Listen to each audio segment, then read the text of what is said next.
जी, काबिल एहतराम नाज़रीन। जैसा कि आप मार्केट जाते हैं कोई भी प्रोडक्ट या डिवाइस ख़रीदने, तो या तो आप को पहले पता यानी कि आप एक रेफरेंस के तहत जाते हैं कि जनाब ये चीज़ अच्छी है, ये ख़रीद लीजिएगा, या आपने खुद सर्च किया होता है या पहले से इस्तेमाल किया होता है कि जनाब इसी कंपनी की चीज़ मैंने ख़रीदनी है। अच्छा, होता ये है कि आप मार्केट जाएँगे तो जैसे महँगाई का ज़माना है, तो आपकी बजट रेंज थी 10,000, हम मिसाल के तौर पे देते हैं। तो वो चीज़ अब अवेलेबल होती है वहाँ पे 15,000 की, 14,000 की, या आप खुद कहते हैं कि यार कोई बचत हो जाए, तो इससे मिलती-जुलती या इस तरह की कोई फ़ंक्शन करती और चीज़ है। तो मेरे पास जैसे पिक्चर में ईयरबड्स हैं और चार्जर हैं, ये सेल फ़ोन है, ये आम चीज़ें हैं जो मैंने सिर्फ़ एग्ज़ाम्पल के तौर पे रखा है। अच्छा, तो वहाँ पे मार्केट को आपको जो नई चीज़ या ज़्यादा दुकानदार भी बाज़ का ज़ोर दे रहे होते हैं, वो ज़ोर दे रहे होते हैं कि जनाब ये इसकी मास्टर कॉपी है, या इसकी ये फर्स्ट कॉपी है, या फिर कहेंगे ये जनाब इसका रिपेल्क है, और वो मिलती-जुलती होगी। आपको वो पैकिंग आपको दिखने से आपको फंक्शन वाइज़ वैसी ही लगेगी जैसे कि जनाब आप ओरिजिनल होती है। अब फिर आप कंफ्यूज हो जाते हैं, और होता भी ये है कि अगर चीज़ ओरिजिनल है वो 10,000 की है, तो जो मास्टर कॉपी है वो आपको 3,000 की, 2,000 की, इस तरह की मिल रही होगी। तो आप सोचेंगे भाई इतने कम रेट में मिल रही है तो मैं इसको इस्तेमाल करूँगा तो 10,000 में तो 5-6 ले सकता हूँ, अगर मास्टर कॉपी या जो आपकी ओरिजिनल डिवाइस है उसने 1 साल चलना है, तो ये 3-4 चल जाएगी। तो मैं इस मुख्तसर से व्लॉग में आपको ये वज़ाहत करने की कोशिश करूँगा कि मास्टर कॉपी होती क्या है, इसके नुकसान क्या-क्या होते हैं, और एक ब्रांड चीज़ है जिसको हम बोलते हैं ना, ये भी बड़ा लफ्ज़ होता है कि कहते हैं ये भी एक ब्रांड है। तो ये ब्रांड है, ये क्या होता है जनाब? तो सबसे पहले चलते हैं जनाब ब्रांड की डेफिनेशन पे। तो ब्रांड कोई भी बनता है तो उसका एक नाम होता है, नाम से पहचानी जाती है चीज़। फिर उसकी एक क्वालिटी होती है, क्वालिटी का उसका स्टैंडर्ड होता है, जो बनाने वाले ने होता है उसकी एक क्वालिटी और स्टैंडर्ड बनाया जाता है, और ज़ाहिर है उसका एक डिज़ाइन होगा कि इस तरह की चीज़ होती है, और उसका लोगो भी होगा, उसकी एक मखसूस पैकिंग होगी, और ज़ाहिर है उसने ये सारी चीज़ें की है तो उसने जहाँ से चीज़ बना रहा है उसका ट्रेडमार्क भी बनाया होगा। जैसे मोबाइल में हम जाएँ तो ये ट्रेडमार्क है, ओप्पो है, सोनी है, रिक्सन है, ये आईबॉड है, तो रोनियन है, ये मेरे पास है, डैनी है, ऑडियोनिक है, और ये न्यू कोई ब्रांड है, ये है जनाब वेव, और ये बेसिकली इनके ट्रेडमार्क है। ठीक है, और रेपुटेशन ज़ाहिर है एक ब्रांड है तो उसकी एक पहचान भी होती है, उसकी एडवर्टाइजमेंट भी वो कर रहा होता है। अच्छा, ये सारी चीज़ें अगर हैं तो ब्रांड है। अब आप कहेंगे कि जनाब जो कॉपी होती है उसमें भी सारी चीज़ें होती हैं, तो मैं बताता हूँ ये ब्रांड बनता कैसे है, ये इस पे मेहनत कितनी होती है, उस बनाने वाले की एफर्ट्स किस तरह होती है। तो ये मिसाल के तौर पे मैं एक अपने क्लाइंट्स का ब्रांड आपको बता रहा हूँ कि बाबा हमीद सालन मसाला है, और ये अभी इनिशियल स्टेज में है। इन लोगों ने ये अपनी एक प्रोडक्ट बनाई है, बनाने के बाद उन्होंने क्या किया कि इसका जो लोगो था उसको रजिस्टर्ड किया है, और इनको अभी क्या मिला है, ये टीएम है। आप देखेंगे टीएम होता है, ये आर होता है, आर मीन रजिस्टर्ड, और एक कम से कम 1 साल बाद इसको गवर्नमेंट जो है आर देगी, वो भी 10 साल के लिए देगी, अगर ये सारी क्वालिफिकेशन, ये सारी अपनी टर्म एंड कंडीशन और रिक्वायरमेंट पूरी कर लेते हैं, तो उसका टीएम नंबर लिखा होगा। इसके बाद जो ये हलाल, जी बिल्कुल, ये जो फूड आइटम्स होते हैं वो हलाल हैं, या जो उनकी क्या क्वालिटी है वो भी सर्टिफिकेट हलाल वालों से लेना पड़ता है उनको। इन सारी चीज़ों पे इनको एफबीआर में भी रजिस्ट्रेशन करानी पड़ती है। तो बार-बार इनको सारे प्रोसेस अपनी क्वालिटी वो कैसे बनाते हैं, उनका स्टाफ कैसा है, हाइजीनिक जो जो उनकी वहाँ पे एनवायरनमेंट है, हाइजीन फ्री है, नहीं है, कहीं से लोग बीमार नहीं हो जाएँगे। और ये मेरे पास इसके बाद इसकी बैक साइड अवेलेबल नहीं है, वहाँ पे इस बनाने वाली कंपनी का एड्रेस है, और क्यूआर कोड होता है, और उसके बॉक्स जो भी नंबर्स वगैरह, व्हाट्सएप नंबर वगैरह होते हैं जिस पे वेरीफाई कर पाते हैं। अच्छा, ये सारी चीज़ें ब्रांड बनाने पे अब देखें कितनी इसने मेहनत की है, एफर्ट्स की है।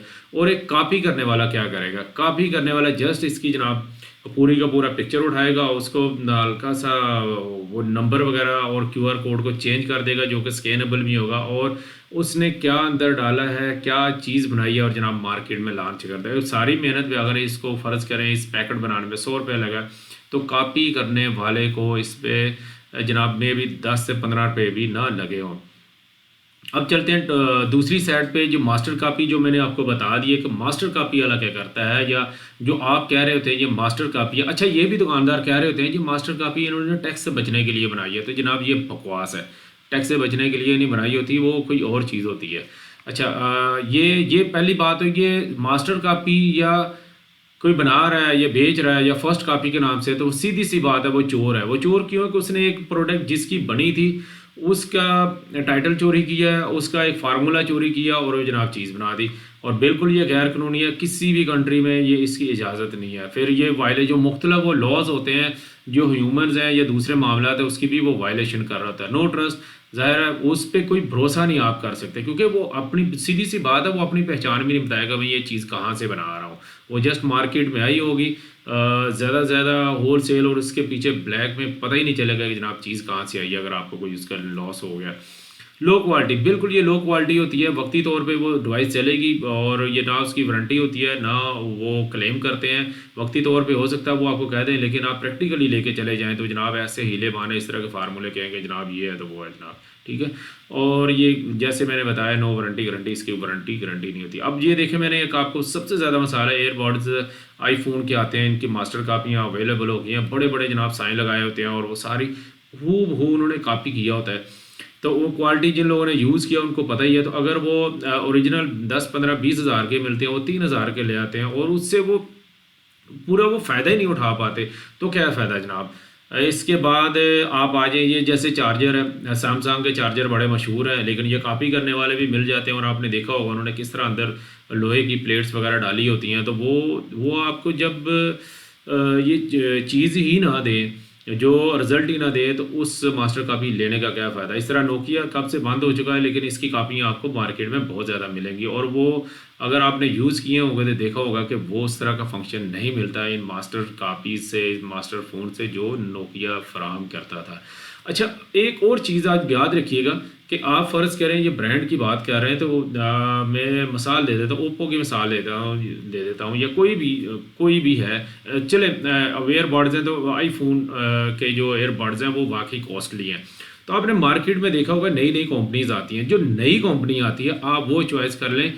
उसने उसने कम से कम अपने आप को रजिस्टर्ड कराया हुआ है। चलें ठीक है, आप कहते हैं जी ये मास्टर कापी जो है ये इसने भी तो बड़ी कमाल की चीज़ बनाई है, वैसी शेप बना दी है, वैसी साउंड है जनाब। उसने अगर ये सारी चीज़ें सही बना दी थी तो आप मुझे बताएं वो अपनी नई कंपनी क्यों ना बना लेता, ठीक है। जैसे ये मेरे सामने रूनियन की मिसाल है कि ये 2 से 3 साल हुए हैं इसको मार्केट में आए हुए। अभी पाकिस्तान में इनका बाकायदा ऑफिस भी बन गया, बल्कि वो प्रोडक्शन भी स्टार्ट कर दी और वारंटी भी क्लेम कर रहे हैं। इसके अलावा ऑडियोनिक की आप देख लें, तो ये इन्होंने कॉपी तो नहीं करना सीखा, उन्होंने अपने नए नाम से बिजनेस स्टार्ट किया। ये बिल्कुल मैंने देखा है, ये फर्स्ट टाइम मुझे मिला है, ज़ीरो और वेव के नाम से इन्होंने ये चीज़ प्रोडक्ट लॉन्च किया इलेक्ट्रॉनिक्स की। तो अगर कोई अच्छा बनाने वाला है बंदा और उसके पास उसकी कैपेसिटी है, कैपेबिलिटी है, तो जनाब वो अपने नाम से बनाए। अगर वो इतना ही अच्छा है तो ज़ाहिरी तब बात पे ये लोग जो अपने प्रोडक्शन नहीं बता सकते, क्योंकि आप अच्छी चीज़ बनाते हैं तो आप कहेंगे हाँ भाई आई एम ओनर, मैं इसका मैन्युफैक्चर हूँ, मैं बना रहा हूँ, तो अपने नाम को भी रजिस्टर्ड कराएगा। जहाँ तक बात है टैक्स से बचने की, तो ये बकवास है। अगर टैक्स हमेशा वो अपनी जेब से नहीं दे रहा होता, वो आपके कस्टमर के एंड से ही आते हैं। यानी 100 रुपये की चीज़ है, उसके ऊपर फ़र्ज़ करें आजकल जैसे GST 18% है, तो वो 118 की चीज़ उसने बेचनी है और वो ऑन दी सेल पे है। और ज़ाहिर है कंपनी होगी, सारे मामला तो होंगे। तो खुदारा ये हमारे पे भी ये एक हमारी अखलाकी ज़िम्मेदारी बनती है कि हम कम से कम जो अगर महंगी चीज़ नहीं खरीद पाते तो कम से कम जो है ना ब्रांड की चीज़ खरीदें, जो अपने आपको शो तो कर रहा है कम से कम, भले वो हल्की चीज़ होगी। आज वो हल्की चीज़ है, अगर आप उसको सपोर्ट करेंगे तो कल वो अपनी क्वालिटी भी बेहतर करेगा। लेकिन इन चोरों को इन कॉपी करने वालों को अगर आप सपोर्ट करते हैं तो ये आप जहन रखें कि आपने वो चीज़ नहीं खरीदी, आपने एक चोर को सपोर्ट किया, उसको सपोर्ट किया कि वो चोरी करता रहे। वो जिसकी मेहनत है, जैसे मैंने बाबा हमीद मसाला वालों की बात किया, तो कितनी मेहनत की है उन्होंने, एफर्ट्स की है।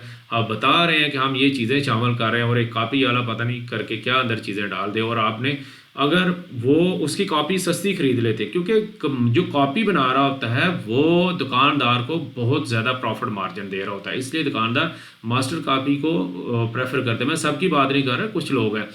और ये भी याद रखें जो दुकानदार हैं, अगर दुकान पे लिखा हुआ है मदीना या अल मदीना इलेक्ट्रॉनिक्स लिखा होता है, या आपने अपने बिज़नेस को इस्लामी टच दिया हुआ है या इस्लामिक है या ज़ाहरी तौर पे मुसलमान है, जैसे अभी रमज़ान मुबारक है और आप मास्टर कापी बेच रहे हैं, आप जो है फर्स्ट कापी के नाम से बेच रहे हैं, यानी चोरी का माल बेच रहे हैं, तो आप खुद अंदाज़ा लगाएं कि क्या हमारे नबी पाक सल्लल्लाहु अलैहि वसल्लम जो हम आशिक रसूल हैं इस चीज़ की इजाज़त दी है कि आप चोरी का माल बेचें। अगर आप चोरी का माल बेच रहे हैं आप, तो इसका मतलब आप चोरों को सपोर्ट कर रहे हैं। तो इन चीज़ों से बचना चाहिए। अगर आपके नॉलेज में नहीं भी है तो आप कहीं से पता कर लें, आप अपने स्कॉलर से, अपने मुफ्ती से इस चीज़ का फतवा ले लें कि क्या मास्टर कापी या जो इस तरह की 2 नंबरी करके मार्केट में चीज़ लाए, क्या ये जायज़ है? मेरे ख्याल में कोई भी आपको इस चीज़ की इजाज़त नहीं देगा। तो ये जो ब्रांड चीज़ है, जो मास्टर कापी का बाईकॉट करने से ये होगा कि ना सिर्फ आपके जो पैसे हैं इनका तहफ़्फ़ुज़ होगा, बल्कि जो अच्छी प्रोडक्शन बना रहे हैं, जो आपको अपना ये भी बता रहे हैं कि हम कहाँ पे हैं, कैसे करें, उनकी हौसला अफ़ज़ाई होगी और इससे ना सिर्फ उनकी प्रोडक्शन बेहतर होगी, आपको सर्विसेज़ वो बेहतर से बेहतर फ़राहम करेंगे। तो उम्मीद है ये इन्फॉर्मेशन आपके लिए मुफ़ीद होगी। अपना और अपने से वाबस्ता उम्मीदों का बहुत ज़्यादा ख्याल रखिएगा। अल्लाह हाफ़िज़।